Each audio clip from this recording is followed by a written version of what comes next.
Hello students, आज के lecture में हम देख रहे हैं मल्टीप्लिकेशन रूल ऑफ प्रोबेबिलिटी क्या है और इस इंडिपेंडेंट और डिपेंडेंट इवेंट्स किसे कहते हैं और इंडिपेंडेंट एंड डिपेंडेंट इवेंट्स का मल्टीप्लिकेशन रूल से क्या रिलेशन है। ठीक है।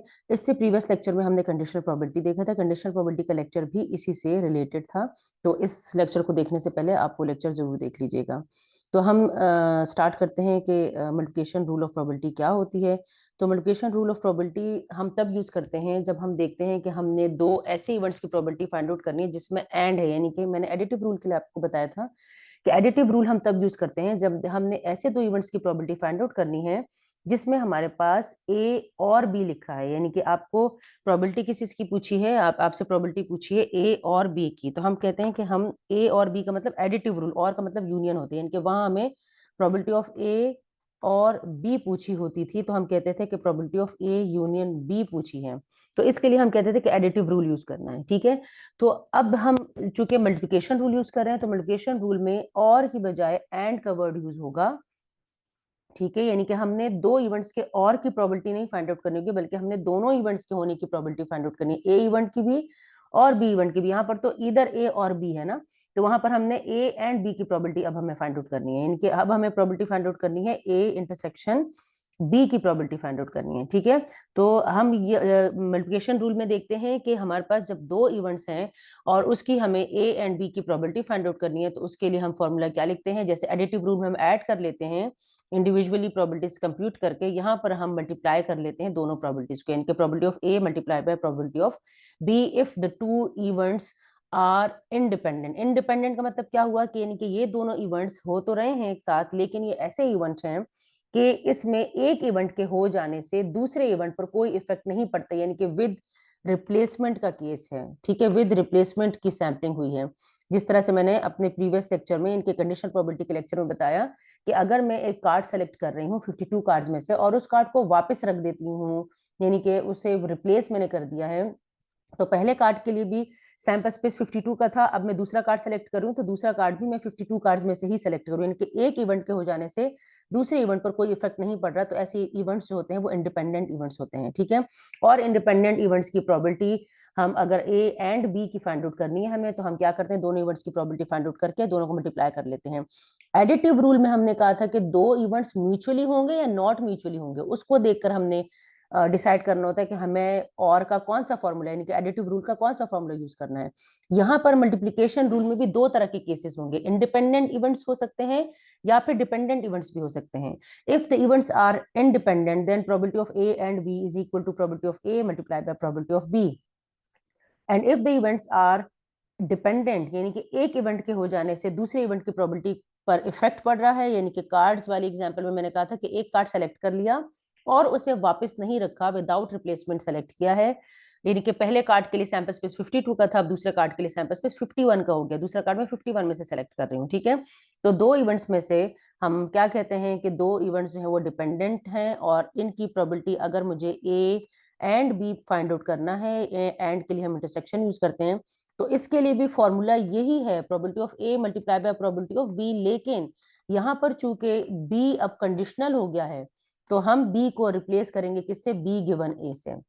ठीक है। क्योंकि बी अब कंडीशनल है, बी डिपेंडेंट इवेंट है, ए और बी डिपेंडेंट इवेंट, इनके बी की प्रोबेबिलिटी जो है वो डिपेंड कर रही है ए की प्रोबेबिलिटी पे, तो हमारे पास फॉर्मूला बनेगा probability of A multiply by probability of be given है। ठीक है।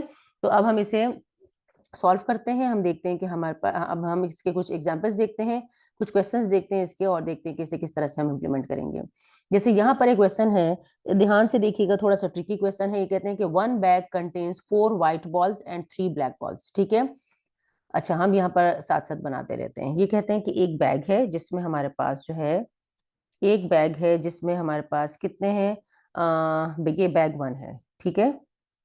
और इसमें हमारे पास कितनी बॉल्स हैं, यहाँ पर हम देखते हैं।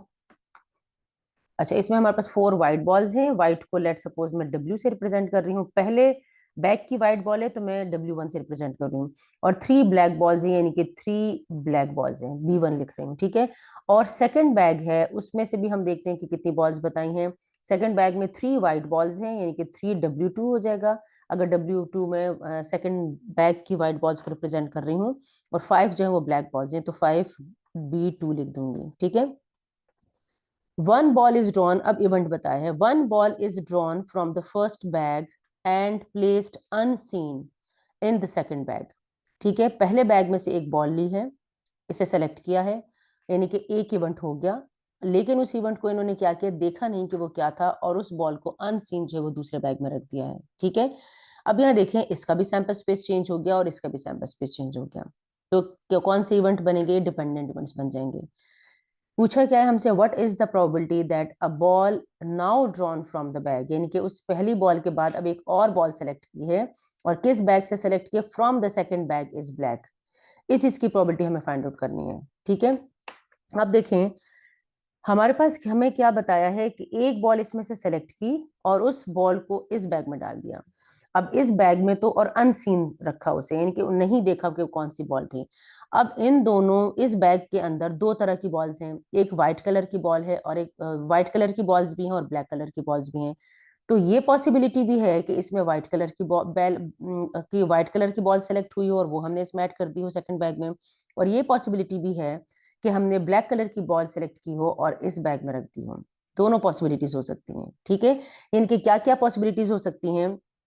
पहली पॉसिबिलिटी ये हो सकती है कि बॉल जो है वो ब्लैक है, पहले वाली, ये वन जो है वो बैग वन को रिप्रेजेंट कर रहा होगा, बी जो है ब्लैक को शो कर रहा हो, यानी कि बॉल जो सेलेक्ट की पहले बैग में से वो ब्लैक है। ठीक है, और सेकंड बैग में डाल दी है, सेकंड बैग में डाल दिया है, और सेकंड बैग में से किसी इसकी प्रोबेबिलिटी फाइंड आउट करनी, that the ball is black. ठीक है, find the probability that the ball is black, यानी कि first ball is black. First ball का बताया नहीं है, मैं कह रही हूँ कि लेट सपोज वो ब्लैक है, हम दोनों कंडीशंस देंगे, दो कंडीशंस बन रही हैं, ब्लैक की भी कंडीशन बन रही है, व्हाइट की भी कंडीशन बन रही है।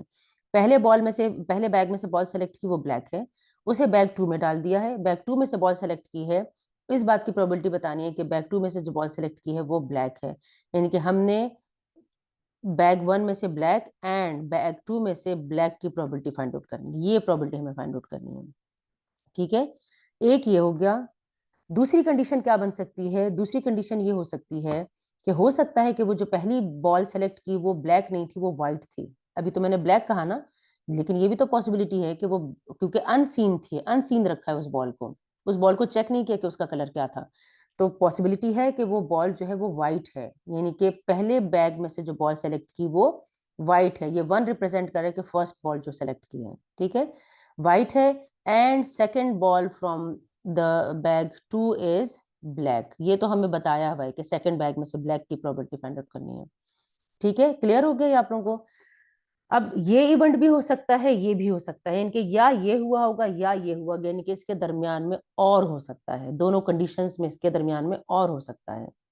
ठीक है, या तो ये इवेंट अकर हुआ है या फिर ये इवेंट अकर हुआ, या तो पहले बैग में से जो बॉल सेलेक्ट की वो ब्लैक थी और दूसरे में से ब्लैक थी, या तो हो सकता है कि पहले बैग में से व्हाइट थी और दूसरे से ब्लैक थी, दूसरे का ब्लैक तो इन्होंने बताया है तो वो हमने कांस्टेंट रखा है दोनों में, लेकिन दोनों इवेंट में से कोई एक हुआ है तो हम और दरम्यान में लगा देंगे। ठीक है, इनकी हमने प्रोबेबिलिटी फाइंड आउट करनी है, दिस और दिस की प्रोबेबिलिटी हम फाइंड आउट करेंगे। इनके और के लिए हम क्या लगाएंगे, एडिटिव रूल। अब यहाँ देखें दो तरह के रूल्स लग रहे हैं, एडिटिव रूल भी लगेगा और जब इसे एक्सपेंड करेंगे तो मल्टीप्लीकेशन रूल भी लगेगा। किस तरह से हम इसे एक्सपेंड करेंगे अभी हम देखते हैं। Probability of B1 intersection B2, आपने देखना है कि इसमें से क्या हुआ। पहला इवेंट हम देखते हैं, फर्स्ट इवेंट देखते हैं। फर्स्ट इवेंट में क्या है कि पहले बैग में से बॉल सेलेक्ट की है और वो ब्लैक है, तो ब्लैक बॉल्स टोटल कितनी है, 3, यानी कि आपके पास आ जाएगा 3C1। ठीक है, 3 ब्लैक बॉल्स हैं और उसमें से एक बॉल सेलेक्ट की है, डिवाइडेड बाय डिनोमिनेटर में क्या आ जाएगा, 7C1, क्योंकि बैग वन में टोटल नंबर ऑफ आउटकम्स है 7।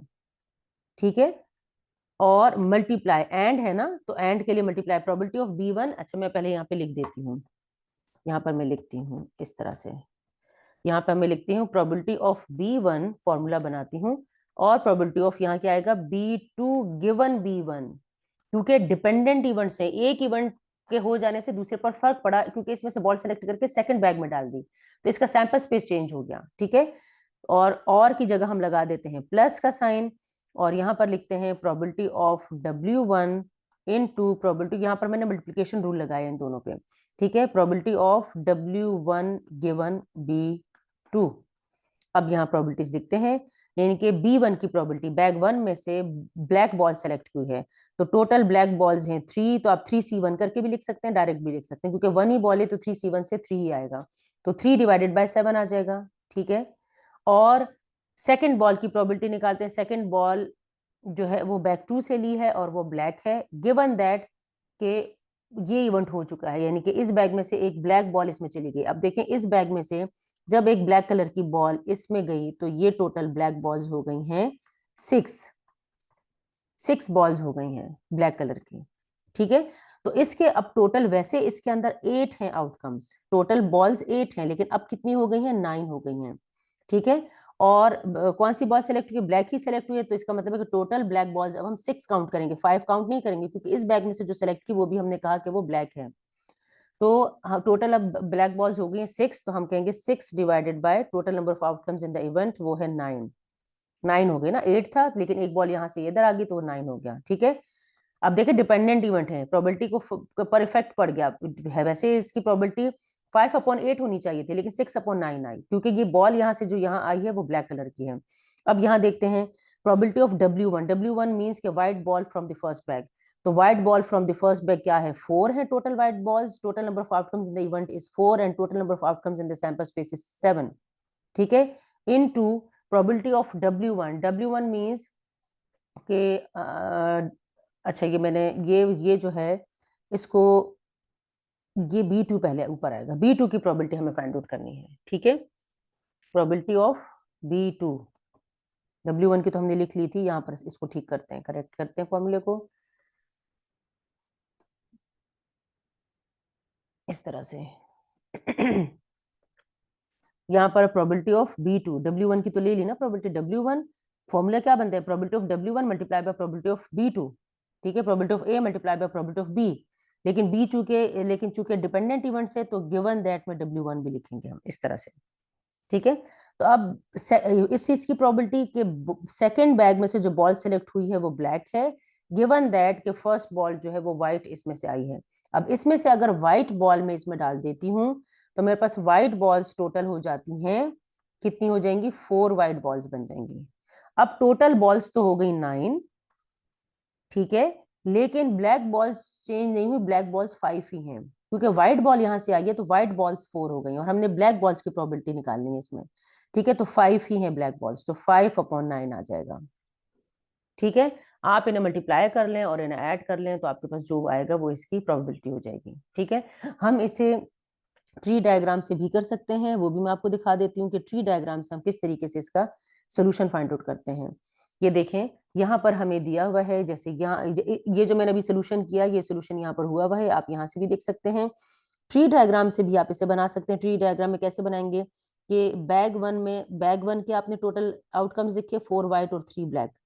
ठीक है, अब एक बॉल सेलेक्ट की है, पॉसिबिलिटी है कि ब्लैक होगी, ये पॉसिबिलिटी भी है कि व्हाइट होगी। अगर ब्लैक है तो 3/7 प्रोबेबिलिटी आएगी, क्योंकि टोटल नंबर ऑफ बॉल्स 3 है ब्लैक, और अगर व्हाइट है तो टोटल प्रोबेबिलिटी 4/7 आएगी, क्योंकि व्हाइट बॉल्स 4 हैं। ठीक है, अगर ब्लैक बॉल गई है बैग 2 में, तो बैग 2 में 6 बॉल्स हो गई हैं ब्लैक, क्योंकि 5 थी वैसे ओरिजिनली, और 3 व्हाइट हैं।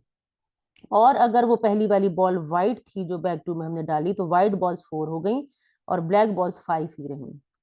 ठीक है, अब इसमें से फिर बॉल सेलेक्ट की है, बैग 2 में से फिर बॉल सेलेक्ट की है, तो अगर इस वाले इवेंट में से सेलेक्ट की है तो इस इवेंट में से भी 2 पॉसिबिलिटी है, या तो ब्लैक बॉल सेलेक्ट हुई होगी या तो व्हाइट बॉल। वैसे हमने सिर्फ ब्लैक की प्रोबेबिलिटी निकालनी है, तो आप चाहें तो ये वाला ना लिखें। ठीक है, आप चाहें तो ये वाला इसमें ना लिखें, सिर्फ आप इसमें ब्लैक का लिख लें, क्योंकि जो हमें प्रोबेबिलिटी बताई है वो पूछी है वो ब्लैक की पूछे, तो आप ये बेशक ना लिखें, आप सिर्फ ये वाले लिख लें कि सेकंड बॉल में से ब्लैक बॉल सेलेक्ट की है। तो ब्लैक बॉल की प्रोबेबिलिटी क्या होगी, 6/9, 6 ब्लैक है और टोटल 9 है, तो 6/9 हो गया। और अगर ये वाला इवेंट हुआ है, यानी कि व्हाइट बॉल अगर आई है बैग 2 में, तो फिर क्या है, फिर ब्लैक बॉल की, इसको छोड़ दें, फिर ब्लैक बॉल की प्रोबेबिलिटी क्या होगी, 5/9 होगी। ठीक है, अब क्या कर रहे हैं, आपने सिर्फ इन्हें मल्टीप्लाई करना है, 3/7 मल्टीप्लाई बाय 6/9 ये आ गया, 4/7 मल्टीप्लाई बाय 5/9 ये आ गया, और इन दोनों को ऐड कर लेना है। ठीक है, क्योंकि या तो ये इवेंट हुआ है या तो ये इवेंट हुआ है। तो ये एग्जांपल हो गए डिपेंडेंट इवेंट्स के। अब हम देखते हैं कि इंडिपेंडेंट इवेंट्स को किस तरह से करेंगे। इंडिपेंडेंट इवेंट्स कंपैरेटिवली थोड़े आसान होते हैं, क्योंकि यहाँ पर कोई कंडीशन नहीं होती, कंडीशनल प्रोबेबिलिटी ऐड नहीं होती इसके अंदर। अभी कहते हैं कि small town has one fire engine and one ambulance available for emergencies, the probability that the fire engine is available when needed is 0.98. ठीक है, इनके फायर इंजन की अवेलेबिलिटी 0.98 है and the probability that the ambulance is available when called is 0.92. ठीक है, यानी कि ambulance की अवेलेबिलिटी के चांसेस जो है वो 0.92 है. In the event of an injury resulting from a burning building, find the probability that the both ambulance and the fire engine will be available. Both आ गया तो बोथ का मतलब इंटरसेक्शन, बोथ का मतलब इंटरसेक्शन होता है, एंड का मतलब इंटरसेक्शन होता है, यानी कि आपने फायर इंजन एंड एम्बुलेंस की अवेलेबिलिटी का की प्रोबेबिलिटी फाइंड आउट करनी है, इंटरसेक्शन की प्रोबेबिलिटी फाइंड आउट करनी है. ठीक है, एज्यूमिंग दे ऑपरेट इंडिपेंडेंटली. अब यहाँ पर लिख भी दिया है कि दे ऑपरेट इंडिपेंडेंटली, तो इसका मतलब ये है कि हम इन्हें इंडिपेंडेंट इवेंट्स कंसिडर करेंगे. अगर नहीं भी लिखा होता और यहाँ कुछ और भी इसके अंदर इंफॉर्मेशन नहीं दी हुई तो हम इसे इंडिपेंडेंट इवेंट्स ही कंसिडर करते हैं. ठीक है, तो हम इवेंट्स को नाम देंगे, हम कहेंगे कि लेट जो है वो एम्बुलेंस को हम कह देते हैं कि वो है ए से रिप्रेजेंट कर देते हैं और फायर इंजन को एफ से रिप्रेजेंट कर देते हैं. हम कहते हैं कि let A with the event के क्या है हमारे पास कि ambulance is available, ambulance is available.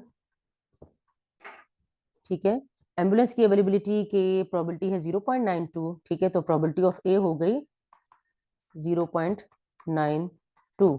B event कहते हैं, बी हम कह देते हैं कि fire engine is available, fire engine,